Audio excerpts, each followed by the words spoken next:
अस्सलाम वालेकुम। My self homeo doctor हाफिज़ उस्मान, केयर होम्यो क्लिनिक मंडी बहाउद्दीन।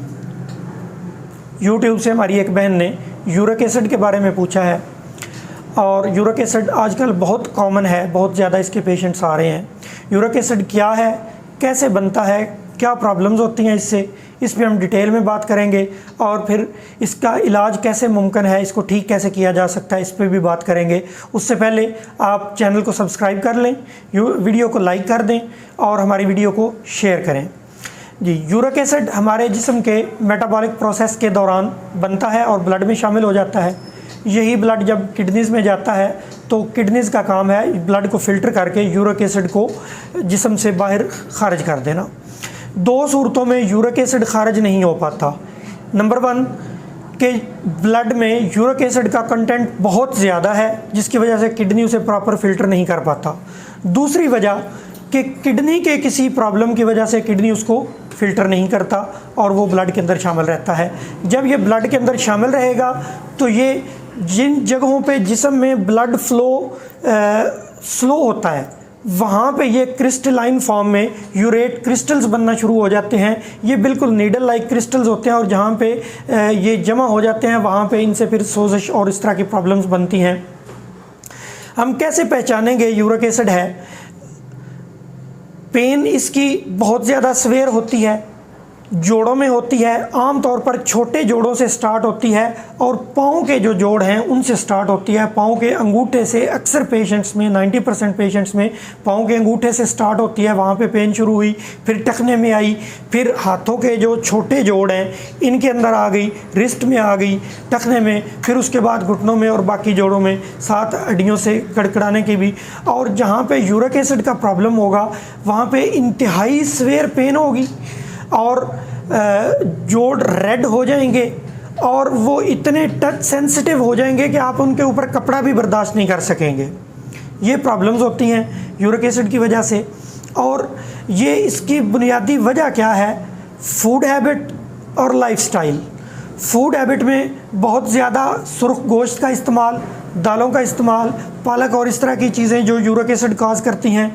और इनके अलावा बहुत ज़्यादा चीनी का इस्तेमाल भी ब्लड में यूरिक एसिड का लेवल बढ़ा देता है। कोल्ड ड्रिंक्स का, एनर्जी ड्रिंक्स का बहुत ज़्यादा इस्तेमाल जो है वो भी यूरिक एसिड को बढ़ा देता है। तो अगर हम इसको कंट्रोल करना चाहते हैं तो इन चीज़ों का यूज़ हमें कम करना पड़ेगा और साथ ही जो सी फूड है उसका भी इंटेक कम करना पड़ेगा। और अगर जो पेशेंट है उसके अंदर ओबेसिटी है, मोटापा है, तो मोटापे को भी कंट्रोल करना होगा क्योंकि मोटापा भी एक बुनियादी वजह है यूरिक एसिड बढ़ जाने की। और इसके साथ ही जो अगर हम इसको कंट्रोल की बात करें तो फूड हैबिट को चेंज करके और साथ में हल्की फुल्की एक्सरसाइज, क्योंकि जो सवेयर पेशेंट हैं इसके जिनके अंदर ज़्यादा प्रॉब्लम्स हैं वो एक्सरसाइज नहीं कर पाते। जो बिल्कुल स्लाइट सी मोशन भी है, हरकत है, वो उनके लिए बड़ी मुश्किल होती है। तो इस सूरत में वो अपने आप को थोड़ा बहुत हरकत देने की कोशिश करें, जितनी वर्जिश वो कर सकते हैं उतनी वर्जिश वो करें अपनी तबीयत के मुताबिक, वो सुबह भी शाम भी। और इसके अलावा जो एक बुनियादी चीज़ है वो ये है कि इस हालत में भी और वैसे भी नॉर्मली हमें वाटर इनटेक ज़्यादा रखना होगा, क्योंकि यूरिन जितना कंसनट्रेटेड होगा, हम पानी कम पिएंगे, यूरिन कंसनट्रेटेड होगा और किडनीज़ के लिए प्रॉब्लम होगी, किडनी पे प्रेशर ज़्यादा आएगा, वो इन चीज़ों को प्रॉपर फ़िल्टर नहीं कर पाएगा। तो हमें वाटर इनटेक बढ़ाना होगा, चाहे पेशेंट हैं, चाहे यूरिक एसिड बढ़ा हुआ है या वैसे भी नॉर्मली भी हमें वाटर इनटेक ज़्यादा रखना चाहिए ताकि हमारे किडनीज़ पे लोड कम से कम पड़े और वो इजीली जो है वो यूरिन को फ़िल्टर कर सकें। उसके बाद हम इसकी बात कर लेते हैं होम्योपैथिक इलाज के हवाले से। तो होम्योपैथिक इलाज में, होम्योपैथी में इसके लिए बहुत ही इफ़ेक्टिव मेडिसिन मौजूद हैं। अगर ये प्रॉब्लम पाँव की तरफ से शुरू होकर ऊपर की तरफ आई है तो उसके लिए लीडमपाल बहुत अच्छी मेडिसिन है और फौरी तौर पे जो है वो रिलीफ देती है। और इसके साथ ही अगर छोटे जोड़ों में ज़्यादा प्रॉब्लम है, गंठिया की, यूरिक एसिड की, गाउट की, छोटे जोड़ों में प्रॉब्लम है तो उसके लिए जो है वो हमारी एक मेडिसिन कल्चिकम है, 200 के अंदर डेली एक दफ़ा उसको यूज़ करें तो इंशाल्लाह छोटे जोड़ों के अंदर जो प्रॉब्लम्स होती हैं वो कंट्रोल हो जाती हैं। इसके अलावा अल्टिका यूरिनस जिस्म के अंदर से, ब्लड के अंदर से, और जहाँ पे ये क्रिस्टलाइज हुआ है यूरेट क्रिस्टल्स, उनको भी डिज़ोल्व करके जिस्म से खारिज करती है अल्टिका यूरिनस। इसके अलावा गुर्दों के फंक्शन को बेहतर बनाती है बर्बरस। अगर गुर्दों के कमज़ोर होने की वजह से या गुर्दों के प्रॉपर फंक्शन ना करने की वजह से अगर यूरिक एसिड बढ़ा हुआ है तो बर्बरस बहुत अच्छा रिजल्ट देगी।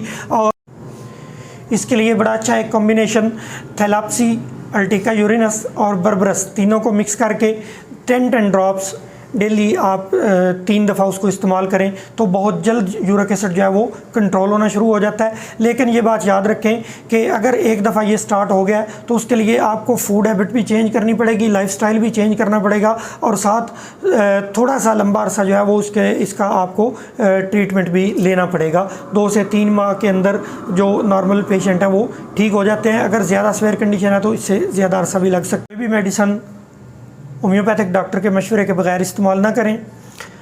आज की वीडियो आपको कैसी लगी अपने कमेंट सेक्शन में अपनी राय ज़रूर दीजिएगा, और अगर आप किसी और मेडिकल प्रॉब्लम के बारे में जानना चाहते हैं तो ज़रूर कमेंट सेक्शन में हमें बताएं, हम इंशाल्लाह उसके मुताबिक वीडियोस लेकर आएंगे।